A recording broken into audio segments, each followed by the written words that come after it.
Welcome to the today's tutorial. आज हम सीखने वाले हैं अकाउंटिंग कन्वेंशंस। इनके बारे में डिटेल्ड डिस्कशन करेंगे। मेरी प्रीवियस क्लासेस में मैंने अकाउंटिंग कॉन्सेप्ट्स के बारे में पहले ही बता दिया है। इस क्लास में मैं बताऊंगी accounting conventions. Right, so accounting convention, सबसे पहले तो मेरा लिटरल मीनिंग समझिए। अकाउंटिंग कन्वेंशन क्या होते हैं? हमारे वो ट्रेडिशंस, गाइडलाइंस जो हर एक अकाउंटेंट को फॉलो करने ही करने हैं while preparing financial statements. Financial statements क्या होते हैं? Trading account, PNL and balance sheet.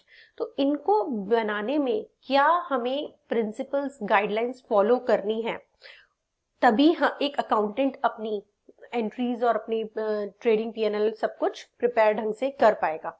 तो चार चीजें हमारी फॉलो होनी बहुत जरूरी है। Number 1 is conservatism, then consistency, then full disclosure and then materiality. इन चार कन्वेंशंस के बेसिस पर ही हमारी अकाउंटिंग होती है। तो सबसे पहले हम डिस्कस करते हैं कंजर्वेटिज्म। कंजर्वेटिज्म का पहले मतलब, कंजर्वेटिज्म अप्रोच हमारी क्या होती है? सिंपल सी लैंग्वेज में नेगेटिव थिंकिंग, राइट। कंजर्वेटिज्म सोच, वो ही उसी अकॉर्डिंगली हम अपने क्या करते हैं, अकाउंट्स प्रिपेयर करते हैं। सीधी सी बात है, हर अकाउंट, हमारी जो अकाउंटिंग होती है, सारे अकाउंटेंट बहुत डर के बनाते हैं। कैसे डर के बनाते हैं भाई? लाइक सपोज हम फ्यूचर में होने वाले अनसर्टेन लॉसेस को आज ही रिकॉर्ड कर लेंगे और फ्यूचर में होने वाली अनसर्टेन इनकम या गेन्स को रिकॉर्ड नहीं करते। हो गई ना एक तरह की नेगेटिव अप्रोच। हाँ, हम अकाउंटेंट्स थोड़े डरे हुए होते हैं, वो इसी तरीके से ट्रेडिशन फॉलो होता हुआ है जो अभी भी अब इसे जनरली एक्सेप्ट कर लिया है। क्या कहता है कंजर्वेटिज्म अप्रोच? फ्यूचर में होने वाले अनसर्टेन लॉसेस या एक्सपेंस को आप आज ही अपनी बुक्स ऑफ अकाउंट्स में शो करेंगे, लेकिन फ्यूचर में होने वाले अनसर्टेन इनकम एंड गेन्स को आप आज की डेट में रिकॉर्ड नहीं करोगे। एग्जाम्पल्स के साथ समझते हैं। सपोज करो मुझे मेरे डेटर्स हैं। अच्छा, एक बात मैं इससे पहले पूछती हूँ, प्रोविजन फॉर डाउटफुल डेट्स आपने पढ़ा होगा। प्रोविजन फॉर डाउटफुल डेट्स अगर आपसे कोई पूछे क्यों बनाते हो, कैसे कैलकुलेशन करते हो, हर बच्चा पढ़ लेता है। बहुत अच्छा ट्रीटमेंट होता है, हर कोई प्रोविजन तो निकाल ही देता है और उसे बता देता है कि मैम ये प्रोविजन बनेगा। लेकिन अगर सपोज करो पूछा जाए उससे प्रोविजन फॉर डाउटफुल डेट्स हम क्यों बनाते हैं, तो वो बोलेगा, वो सोच में पड़ जाए। क्यों? क्योंकि 11th में हम 2 या 3 चैप्टर स्टार्टिंग के छोड़ ही देते हैं। 11th में क्या, प्रोफेशनल कोर्स में भी हम थ्योरी को इतनी वेटेज नहीं देते, हम केवल लर्न करने लग जाते हैं। तो अगर आपसे कोई पूछे आप प्रोविजन फॉर डाउटफुल डेट्स क्यों बनाते हो, कैसे बनाते हो, आप बता दोगे। बट अगर क्यों बनाते हो, अगर आप उस पर कंफ्यूजन हो, तो आज के बाद नहीं रहेगा। हम कंजर्वेटिज्म अप्रोच की वजह से बनाते हैं। आ रहा है क्लिक? आई थिंक बहुत लोगों को पता भी हो। कंजर्वेटिज्म अप्रोच क्या कहते हैं? प्रोविजन फॉर डाउटफुल डेट्स बोलता क्या है? हमारे कुछ ऐसे डेटर्स हैं जो शायद हमें ड्यू डेट पे पैसा नहीं देंगे, वही तो बताता है, तो हम उसे आज ही बनाते हैं। तो प्रोविजन फॉर डाउटफुल डेट्स हम क्यों बनाते हैं? Due to conservatism convention. हम अपना क्लोजिंग स्टॉक को वैल्यू करते हैं किस पे? कॉस्ट प्राइस या नेट रियलाइजेबल वैल्यू, जिसे हम शॉर्ट में एनआरवी बोलते हैं, whichever is lower. Higher पे क्यों नहीं जाते कि मैम हायर भी तो है? नहीं, ये कंजर्वेटिज्म कन्वेंशन हमारा कहता है कि आप फ्यूचर में होने वाले इनकम्स को आज नहीं लेंगे, आप हमेशा लॉसेस या एक्सपेंसेस को देंगे। सिंपल सी लैंग्वेज में आई थिंक क्लियर हो चुका है। इसे आप रीड आउट कर लेना, बहुत इजी है, अब आप इसे समझ लोगे। थोड़ा टेक्निकल लैंग्वेज में है, सीधा फंडा है, समझो हमेशा इजी लैंग्वेज में, एंड देन आप अपना जब पेपर प्रेजेंट कर रहे हो उसे हमेशा टेक्निकल लैंग्वेज, टेक्निकल वर्ड्स के साथ रिप्रेजेंट करोगे, मार्क्स अच्छे मिलेंगे।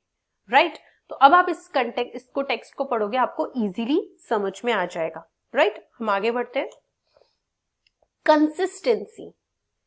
कंसिस्टेंसी क्या है ना, कोई भी चीज लाइफ में, अच्छे मार्क्स हो या आपके कुछ भी लाइफ में गोल अचीव करने हो आपको, आपका उसके लिए क्या होना जरूरी है? कंसिस्टेंट होना जरूरी है। ऐसा थोड़ी है कि आज आपने पढ़ाई करी और कल आपके मार्क्स अच्छे आ जाएंगे, नहीं होता। हाँ, मैं आपकी ग्रेजुएशन के पेपर्स की बात नहीं कर रही, उसमें एक रात पढ़कर ही बच्चे पढ़ाई करते हैं। मैं एक अच्छे कोर्स की बात कर रही हूँ, प्रोफेशनल कोर्सेज की बात कर रही हूँ, जिसमें आपको पढ़ना होता है या आपका 95, 97 प्लस मार्क्स लाने, तो आपको क्या एक ही रात में पढ़ के मिल जाएंगे? नहीं, you'll have to be consistent। उसी तरह से अकाउंटिंग रिकॉर्ड्स बनाते टाइम आपका अकाउंटिंग पॉलिसीज को जो आप फॉलो कर रहे हो उसको कंसिस्टेंटली फॉलो करो। ये नहीं है भाई इस साल आपने ये फॉलो कर दी, अगले साल आपने आपका मन करा कुछ। मन से अकाउंटिंग नहीं होती, एक प्रॉपर कंसिस्टेंट वे में आपको बनाना पड़ता है। तो सिर्फ ये हमारा कन्वेंशन यही कहता है, आप कोई भी प्रिंसिपल या पॉलिसी बना रहे हो, आप उसे जल्दी जल्दी चेंज नहीं करोगे। अगर आप उसे जल्दी चेंज करोगे तो क्या आप इस साल की परफॉर्मेंस को पिछले साल की परफॉर्मेंस से कंपेयर कर पाओगे? नहीं कर पाओगे। आपकी जो भी अकाउंटिंग पॉलिसीज हैं उसे कंसिस्टेंटली फॉलो करो। हाँ, अगर ऐसा कुछ मौका आ ही गया, आपको चेंज करनी पड़ रही है, once in a lifetime होता है, बार बार नहीं होती। अगर आप चेंज कर ही रहे हो, जैसे फीफो से लीफो बेसिस पे आ रहे हो, WDV से SLM बेसिस पे आ रहे हो, अगर आप आ रहे हो तो उसका बकायदा अपने फाइनेंशियल स्टेटमेंट में आपको क्या देना पड़ेगा? फुट नोट भी देना पड़ेगा। ये फुट नोट भी देना पड़ेगा। सिंपल सी बात है, आपको शो करना पड़ेगा अपनी कि आपने क्यों चेंज करा, क्यों, और पिछले सारे पीरियड में उसका आपको रेट्रोस्पेक्टिव इफेक्ट भी देना होगा। शॉर्ट में समझते हैं, आपको कंसिस्टेंट रहना अपनी अकाउंटिंग पॉलिसीज को लेकर। और क्यों रहना है? क्योंकि आप अपने एक तो ट्रू एंड फेयर व्यू आप अपना फाइनेंशियल स्टेटमेंट्स का बनाओगे, और आप अपने पिछले साल की परफॉर्मेंस को इस साल की परफॉर्मेंस से कंपेयर भी करोगे। अगर आप चेंज कर ही रहे हो तो अपने फाइनेंशियल स्टेटमेंट में एज अ फुट नोट आप इसे शो करोगे, राइट। अब आते हैं हम, कंसिस्टेंट हो गया। Full disclosure. फुल डिस्क्लोजर क्या बोलता है भाई? सच बोलना। सॉरी, फुल डिस्क्लोजर मतलब डिस्क्लोजर सच बोलना। सच बोलना आपको पता है हर इंसान के लिए बहुत डिफिकल्ट होता है, लेकिन आपने एक बार अगर सच बोल दिया तो वो आपकी लाइफ को इजी करता है। तो सिंपल सी बात है, अगर हर जो भी फाइनेंशियल स्टेटमेंट्स प्रिपेयर हो रहे हैं, दे शुड बी, अपनी सारी पॉलिसीज को आपको शो करना होगा। कैसे शो करना होगा? ऐसे तो बहुत सारी चीजें हैं जो मटेरियल चीजें, सपोज करो आपके क्या हो रहे हो, एग्जाम्पल में मैंने दे रखा है चेंजेस इन अकाउंटिंग मेथड। इसमें क्या बताया था मैंने कि अगर आप लीफो से फीफो में जा रहे हो, WDV से, तो आपको अपना फुली डिस्क्लोज करना पड़ेगा। सिमिलरली अगर आपके रिलेटेड पार्टी ट्रांजैक्शंस हैं, सबसे पहले रिलेटेड पार्टी क्या होती है? रिलेटेड पार्टी क्या होती है? अगर आपके ऑफिस में, आपकी कंपनी में, अगर आपके घर के संबंधी भी काम करते हैं तो उसको रिलेटेड पार्टी, या आपका बिजनेस आप अपने घर के अंदर ही कर रहे हो किसी से, आपका मटेरियल सप्लायर जो है रॉ मटेरियल का वो आपका खुद का घर का है, तो उसे हम क्या कहते हैं? Related party transaction. तो रिलेटेड पार्टी ट्रांजैक्शन अगर आपके हो रहे हैं तो आपको उसका डिस्क्लोज आपको करना ही पड़ेगा, राइट। क्यों करना पड़ेगा? क्योंकि रिलेटेड पार्टी ट्रांजैक्शन में घपले के चांसेस ज्यादा होते हैं। वो आपको कम पे रॉ मटेरियल दे रहा हो, और हो सकता है चांसेस कैन बी देयर कि आप उसे ज्यादा पे शो कर दो, अपने खर्चे ज्यादा दिखा दो। तो कोई भी अगर रिलेटेड पार्टी ट्रांजैक्शन है या चेंजेस इन अकाउंटिंग मेथड है, आपको उसको फुली डिस्क्लोज करना होगा। As simple as that. Materiality क्या होता है? इंपॉर्टेंस। सो ये प्रिंसिपल हमारा कहता है ओनली दोज आइटम्स और information should be disclose that have material effect and relevant to the users.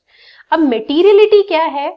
हमें वही इंफॉर्मेशन अपने बुक्स ऑफ अकाउंट्स में शो करनी है जो मटेरियल है, जो इंपॉर्टेंट है।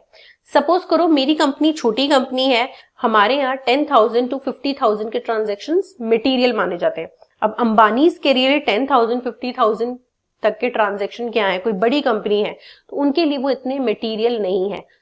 Materiality is a subjective term, ये इंटरप्राइज टू इंटरप्राइज डिफर करती है।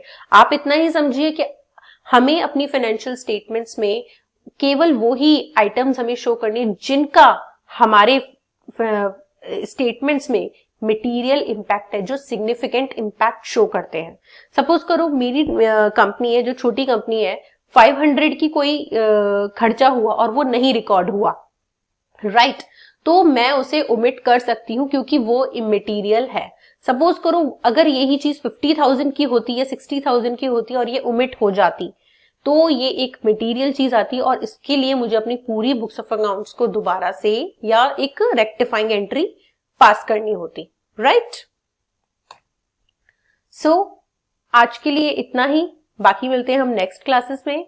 आप इसके पीडीएफ डाउनलोड कर लेंगे, नोट्स पूरे अवेलेबल हैं आपके पास, राइट।